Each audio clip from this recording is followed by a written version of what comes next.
The Madison Sports Commission is looking into potentially investing in more sports facilities. The goal, to make Dane County a better host for sporting events, as well as the visitors and commerce that would follow. NBC 15's Cole Molesky dove into the study and explored the possibilities for the county. Michelle, the study offers 3 models for what a new sports facility could look like and its economic impact, all with the 27 million potential visitors within a 5-hour drive in mind.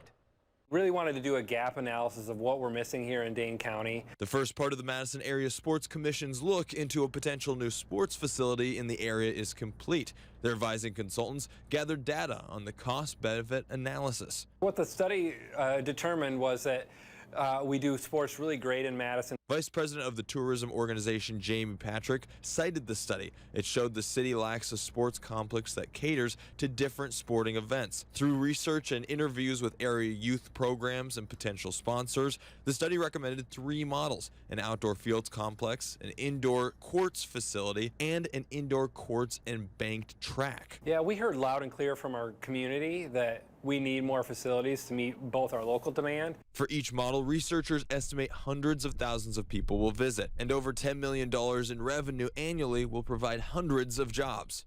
If a sports venue is built correctly and in the right part of town, that it has an opportunity to make that part of town, a little bit of a destination. President of the Madison Mallards, Vern Stenman, knows a thing or two about what a sports facility can do for an area. He says an investment in sports goes beyond dollars and cents. I think the more important investments sometimes are things like quality of life and making Madison an interesting place to call home.